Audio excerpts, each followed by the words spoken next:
한강 열풍이 거셉니다. 아주 기분 좋은 열풍이죠. 네, 관련 이 이슈 한강 열풍을 포함한 또 다양한 정치 현안들에 대한 말씀을 듣기 위해서 문화평론가 작가 출신 더불어민주당 강유정 의원을 저희들이 모셨습니다. 의원님 어서 오십시오. 네, 안녕하세요. 네. 국정감사장에서도 박수가 같이 나왔어요. 여야 의원 뭐 없이 오랜만에 한 목소리가 나왔다. 뭐 외신에서도 주목했던 것 같은데 어떻게 그 현장에 같이 있었습니까?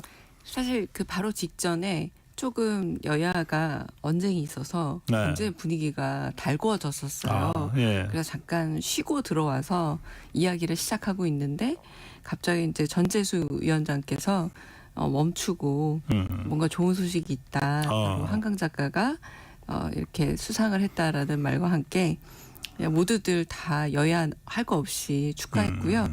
그리고 그 긴장감을 만들었던 몇몇 그 의원님들 중에 한 분이 이제 양문석 의원이 사과 안 해도 된다. 나 다 여기서 마음을 놓겠다라고 얘기하면서 한바탕 좀 웃음을 갖는 시간이 되었습니다. 그래요. 여의도에도 한강의 기적이. 맞습니다. 네, 네.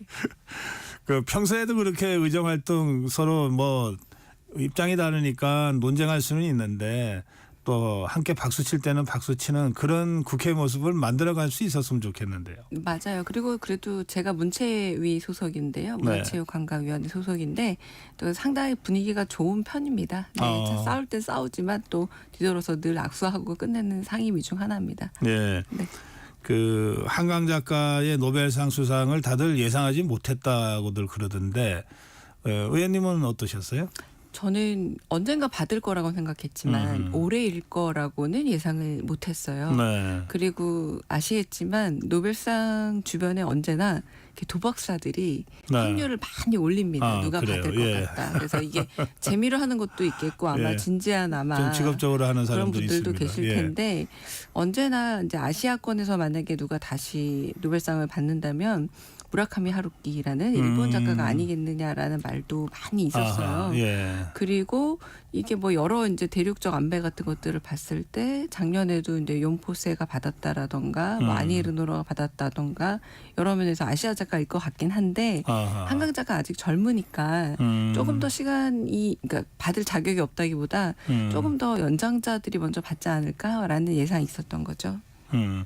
말씀하시면서 대략 좀 나왔는데 노벨상이 그야말로 작품상 하나만 갖고 하는 게 아니라 뭐 대륙 간 배분이라든지 또는 남성 여성 뭐 여러 가지 것들을 종합적으로 고려하면서 수상자 결정하는 것 같더라고요. 그 대부분의 국제 수상은 대부분 그런데요. 네. 가령 칸네 영화제 같은 경우도 약간 수상작을 줄 때에는 올해 만약에 유럽에서 나왔다 그러면은 다음 해에는 좀 유럽은 조금 다음에 생각하면 어떨까라는 분위기들이 만들어집니다. 왜냐하면 아무리 그래도 유럽 위주의 수상자들이 많이 있고요. 소위 말하는 백인 위주 수상자들이 워낙 많습니다. 아무래도 그렇죠. 그러다 보니까 스스로 좀 거기에 대한 일종의 검열 내지는 자기 검열 내지는 고민이 좀 있기 마련인데 그 노벨 문학상 같은 경우는 특히 조금은 그 세상의 억압과 권력에 대한 저항 의지가 있을 때 조금 높게 쳐줍니다. 우리가 돌아보면 왜 망명 작가가 많았는지 이런 것들을 좀 알 수 있는데요. 그런 부분에서도 좀 그 한편으로 다양한 그러니까 유럽이 주권을 잡고 있긴 하지만 이 부분에 있어서 유럽에서 이런 수상이 되긴 하지만 유럽 위주여서는 안 된다라는 그런 자기 각성이 있습니다. 네, 지금 말씀하신 대로 노벨 문학상이 그렇고 특히 노벨 평화상도 맞습니다. 그런 여러 가지 글로벌 이슈나 또는 그 여러 가지 요소들을 잘 고려해서 하는데 뭐 다른 영역은 그럴 이유가 없죠. 다른 영역은 그야말로 연구 성과를 중심으로. 네, 맞습니다. 네. 그런데 또 한 가지 이제 우리가 노벨 문학상을 얘기할 때 늘 좀 번역의 어려움. 우리 말이 워낙 그 감칠맛이 있어가지고 번역가들이 참 제대로 그 뉘앙스를 전하기가 어려운 언어다라고 하는 얘기들을 하던데 그런 의미에서는 이번에 번역의 쾌거다 이런 말씀들도 하시더라고요. 그 많은 작가분들이 해외에서 이제 주목을 받기 시작했었어요. 가령 그 신경숙 작가의 엄마를 부탁해 같은 경우도 굉장히 많은 판매 부수를 그렇죠. 올리기 미국에서. 시작했고 예. 그래서 인지도가 높아지고 또 영화에서 먼저 사실은 소식이 들렸죠. 칸 영화제 이런 데서 소식이 들리긴 했습니다만 한편으로는 이 문학이라는 건 문자 그대로 번역을 지나서 가야 하는 건데 그렇죠. 번역에서 출발어와 도착어란 표현을 쓰거든요.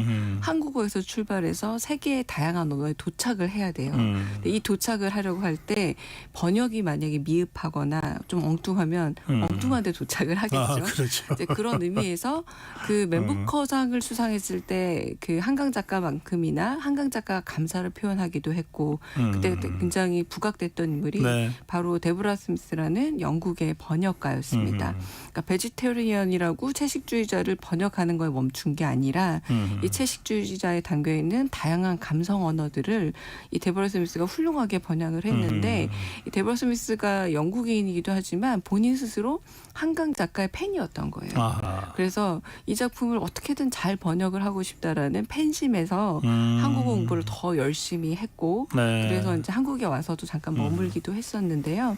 자기 이름을 그러니까 스미스가 연장자잖아요. 연장을 다루는 사람이니까 김 씨로 성을 바꿨어요. 하하, 한국 이름으로. 그래요? 그러니까 그런 문학적 센스가 워낙 있는 사람이기도 해서 그러면 내 이름은 김보라로 하겠다.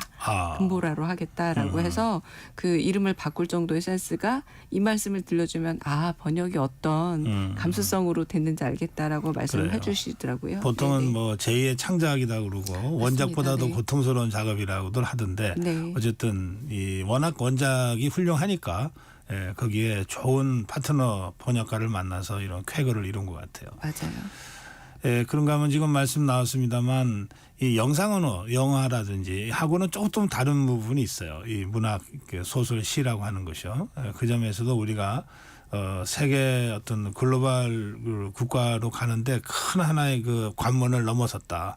문화 역량 전체가 세계적으로 평가받았다.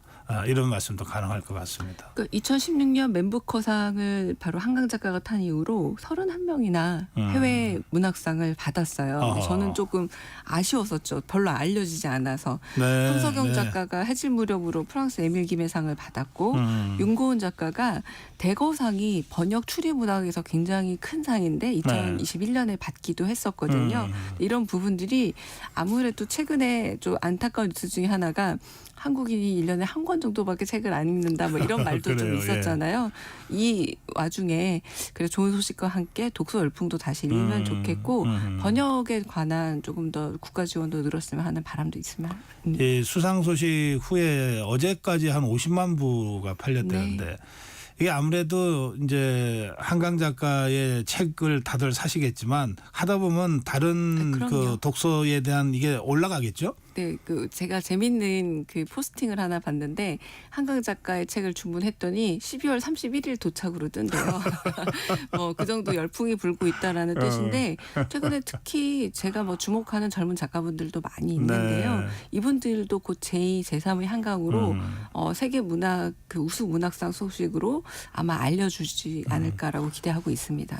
타이밍도 독서의 계절에 잘 맞아서 여러 가지로 그동안 참 어려움을 겪었던 출판계가 오랜만에 좀 희망을 갖고 더 정진할 수 있게 됐을지도 모르겠습니다.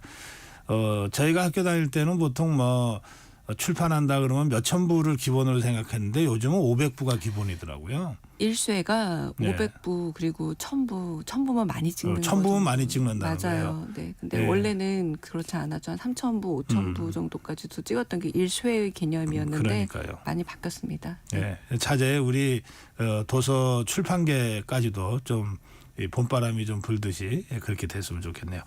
자, 그런데 의원님 이 소식 들으시고 한강 작가의 과거 문학의 블랙리스트 사건을 SNS에 올리셨어요. 어떤 일이었죠? 사실 국감장에서 말했어요. 제 질의 순서가 돌아와서 네. 그때 유산청의 예산 문제를 제가 마침 질문할 때였고 네. 그래서 한편으로 그때 당시에 국가 지원에서 배제된 사건이거든요. 블랙리스트가. 네. 그래서 이 수상에 있어서 기쁜 마음이지만 그때 당시가 저는 바로 떠올랐습니다. 왜냐하면 한강 작가와 가깝게 지내던 그 동료 시절이었고 실제 한강 작가가 소년이 온다를 쓴 이후로 모든 지원금에서 노골적으로 배제가 되면서 네. 내가 다시 글을 쓸 수 있을까라는 두려움까지 느꼈다는 고백을 들었었거든요. 근데 그럼에도 불구하고 용기를 가지고 쓴다라고 했는데 이게 사실로 드러났던 일이잖아요. 블랙리스트가 있었다. 처음에는 지원자 명단만 있었다고 했지만 그리고 제가 이제 그때 문단에 있을 때는 실제 피해자 분들을 옆에서 보다 보니까 블랙리스트가 눈으로 보였던 사태이기도 했고 뭐 이윤택 연출가가 꽃을 바친 시간이 1위를 받았지만 탈락이 된다라거나 내지는 박근영 연출가는 지원금을 포기하라라고까지 받은 지원금 포기하라고 종용을 받았던 사태이기 때문에 근데 이런 부분에서 문학계 내부에서 굉장히 그 당시에 정부의 일을 도와주시는 분들조차도 사실 작가는 언제나 그 권력을 가진 세력 그리고 네. 한편으로는 그 힘을 가진 세력에 반대적인 생각을 하는 사람이 바로 작가인데 그래서 작가에 대한 블랙리스트를 쓴다는 건 매우 그 위험한 일이다라는 발언을 하셨을 정도였어요. 그래서 2014년에 그 세종조서 최종심에 올랐던 소년이 온다를 비롯해서 40건이 무더기 탈락을 한 적도 있었고 그리고 그 당시에 또 출판문화산업진흥원 관계자가 어떻게 좀 증언을 했냐면 책을 좀 펴놓고 밑줄을 그어가면서 안 될 이유를 찾기도 했다. 이거 사실은 엄밀히 말하면 검열이죠. 이런 사태가 다시 돌아와서는 제2, 제3의 한강을 기대하기도 어렵고 좀 흥미롭기도 하고 안타까운 일 중 하나가 봉준호 감독도 블랙리스트로 분류가 됐었고요. 에미상으로 오징어 게임에서 에미상을 받았던 황동혁 감독마저도 그 당시 블랙리스트였다는 거죠. 그래서 함부로 정치인이 행정가가 나의 눈으로 작품을 판단해서 안 된다라는 의미였습니다. 네. 예. 그 사실 그 예술은 어떤 면에서 뭐 그 작가가 보수 성향이든 진보 성향이든 늘 좀 전위적 성격을 갖잖아요. 그렇습니다. 네. 그러니까 기성 권력이 보수 정권일 경우에는 이 진보 성향의 작가들의 발언이 좀 더 두드러질 거고 저항적 성격이 또 정권이 진보 정권일 경우에는 보수 성향 작가의 그 저항적 행동이 좀 더 두드러질 수 있잖아요. 이제 어떤 경우든 이게 국가 권력이 예술 영역에 자의적으로 개입하는 것은 이건 저 후진국 행태죠. 그러니까 뭐 아마도 저는 이제 진보 보수를 떠나서 네. 모든 예술가들은 좀 기득권에 대해서 그렇죠. 다시 토파보고 싶어하는 열망들을 가진 자들이 좀 작가 아닐까 싶습니다. 그럼요. 예, 그 작가 정신이 사라지는 거가 그 사회가 질식당하는 증거이기도 하죠. 네. 예, 아주 중요한 문제 제기를 이 한강 작가 수상을 계기로, 계기로 그렇게 했습니다. 다시 환기를 네. 시키셨어요. 네. 혹시 블랙리스트 이게 그 지금도 일어나고 있다고 생각하시나요? 저는 이 상처라는 게 매우 깊을 때에는 회복하는데 오랜 시간이 걸린다고 봅니다. 네. 그 당시에 문화계라고 불렀던 이유는 단지 문학뿐만 아니라 영화, 뭐 연극 전체적인 분야에서 그런 일이 있었고 그때 2012년에 여의도 텔레토비에서 이제 박 대통령을 패러디했던 어떤 여배우가 불이익을 받았다는 소문도 있었어요. 근데 이런 상처들이 제대로 회복이 되지 않다 보니 가령 지금 배우 주현영 씨가 김건희 여사를 패러디하다 보니까 혹시 출연하지 않았는데 연관이 있는 것이 아니냐라고 많은 분들이 의혹을 가지고 있는 거죠. 그러니까 이 의혹을 가지는 저는 이유도 뭐라고 보냐면 그때 블랙리스트 올랐던 분들 내지는 블랙리스트 피해로 호소했던 분들에 대해서 최후에 결국엔 어떤 식의 이 상처의 보듬음이 있었나라고 생각해 보면 여전히 미완인 부분이 상당히 있고 네. 그러다 보니 이 블랙리스트 사태를 주도했던 분들 중에 지금 현재 다시 돌아온 분들도 꽤 계시거든요. 근데 제가 들었던 얘기가 뭐냐면 혹시 이런 일이 다시 일어나면 어떡하냐라는 불안과 공포를 많이 호소하셨어요. 그래서 이때 만약 확인된 일이 있었다면 이런 일들을 좀 잘 마무리 짓는 작업도 사실 필요했던 게 아닌가라는 생각이 들기도 합니다. 이게 이제 지금 현재 문학의 블랙리스트가 있고 이게 작동된다 이런 말씀은 아니신 것 같고 그게 조금 비슷한 사례들이 있어요. 상처가 아직 치유되는데 시간이 걸린다. 네. 그리고 그렇게 의심할 만한 정황들이 꽤 있습니다. 있다. 따라서 차제에 그런 데 대한 어떤 경고성 환기를 지금 말씀하시는 제가 건데. 이제 문화예술위원회에서 네. 한마디만 더 드리면 가령 윤석열차 풍자 만화가 상당히 그 논란이 되고 난 이후에 한국만화영상진흥원의 보조금이 삭제가 됐거든요. 저 부천 만화제에서의 그 영상 맞습니다.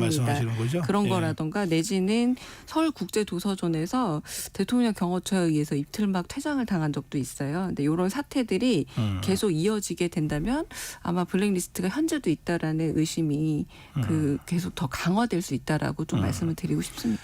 이런 사태 재발 방지를 위해서 정치권이 지금 해야 될 일이 뭐가 있을까요? 당장 그 소관 상임위에서 활동하시니까요. 어떤 네, 걸 준비하고 그러니까 계십니까? 지금 블랙리스트 재발 방지법에 관해서 저희가 뭐 지금 현재 법안이 있긴 있어요. 근데 이게 권리보장법이라는 이름으로 조금은 모호하게 들어가 있다 보니까 문화예술인의 모든 권리 보장과 이 블랙리스트 방지가 다 포함이 될 수는 없다라고 하는 부분이 있어서 조금 개정안을 통해서 권리 보장의 구체화를 할 예정이고요. 네. 그리고 가능하다면 권리 보장법을 새로 제정할 수도 있지 않을까 하는 생각이 듭니다. 네. 예. 유사 법안들이 좀 더 있을 텐데요. 이게 좀 이 정쟁으로 여의도 정치판이 제대로 작동되지 않은 지 꽤 돼서 이게 처리하는데 어떤 전망 같은 걸 좀 긍정적으로 갖고 계십니까? 이건 워낙 공감대가 있을 것 같은데. 맞습니다. 이게 공감대가 더 생겨서 이제 이 공감대를 바탕으로 왜냐하면 많은 분들이 그 지지를 해주셔야 법안도 탄생하는데 어려움이 덜하게 됩니다. 이를테면 발전기금과 관련해서 이제 영화계에서도 올해 예산이 대폭 줄었고요. 출판 문화 예산도 많이 줄었는데 아까 제가 지원을 좀 문제가 됐던 세종도서 같은 경우도 올해 문학나눔 행사와 겹쳐지면서 대폭 예산이 줄었거든요. 그러니까 출판 문학의 사람들이 예산이 줄었다라는 건 한편으로는 지원이 줄었다는 거고 네. 그래서 블랙리스트 이런 관련된 문제에 있어서도 좀 더 법안으로 구체화하는데 어려움이 예상되는 거 아니냐라고도 생각하고 있는데 그 부분은 좀 문체부 확인도 하고 저는 좀 출판 지원에 대한 또 법률안도 좀 머리에 두고 있고 발의를 한 상태인데요. 네. 그래서 지원하되 간섭하지 않는다라는 이 문화체육관광부의 그 원칙을 다시 한번 블랙리스트 법안의 개정을 통해서 좀 보여줬으면 하는 바람입니다. 예. 근데 또 일각에서는 이제 한강 작가가 글쎄요. 뭐 작품을 다 보지 않고 이렇게 말씀드려서 어떨지 모르겠지만 좀 메시지가 강한 작가로 보통 평가하는 것 같아요. 그러다 보니까 이게 정치적으로 좀 이렇게 이용하려고 하는 유혹이 있을 수 있는데 그런 유혹에 빠져서는 안 된다 이런 거를 걱정하는 시선들도 좀 있는 것 같습니다만. 네, 만약 읽어보셨으면 그렇게 말씀하시기 어려운 게 사건을 나열하는 대하 소설이라기보다는 이를테면 소년이 온다만 보더라도 5.18 그 당시 광주 민주화 운동 당시에 생명을 잃었던 한 중학생 소년의 이야기를 되게 위로하는 그리고 그 소년의 누나의 입장에서 감성적으로 접근을 하고 있어요. 그래서 만약에 상실의 경험이 있다. 그리고 가족의 아픔을 경험한 분이 있다면 누구나 공감할 수 있는 이야기라고 할 수 있고 한국 현대사의 큰 상처 중 하나인데 여기에서 뭐 사실을 바꾸고 싶다라거나 이런 부분이 아니라 왜 국가 권력이 혹은 개인의 삶에 있어서 어떤 아픔을 주었을 때 그 아픔이 누군가의 가슴에 영원히 남아서 결국 한 사람의 아픔을 외면한다라는 것도 안 되는가. 국가는 왜 단 한 사람의 아픔도 돌아봐야 되는가라는 이런 보편적 얘기를 사실 다루고 있기 때문에요. 네. 읽어보신다면 감성적인 공감을 하게 되지 여기에서 소위 말하는 뭐 역사 교과서 이런 문제를 떠올리기는 어려워서 저는 안 읽어보셔서 한 말이 아닌가라는 생각이 들기도 합니다. 네, 이제 그런 걱정을 하시는 분들이 좀 계셔서 제가 질문을 드렸고요.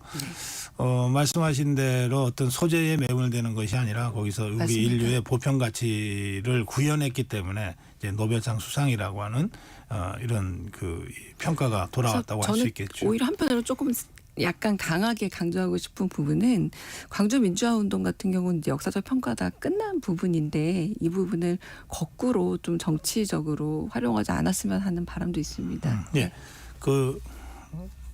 근데 그 역사적 평가가 끝났다고 하시는 거는 지금 5.18 특조위가 지금 진행되고 있으니까 그러니까 그것까지는 좀 더 지켜봐야 될 제 것 같아요. 말은 이제 국가폭력에 의한 희생자들이 있었다라는 사실은 맞지 않을까 싶습니다.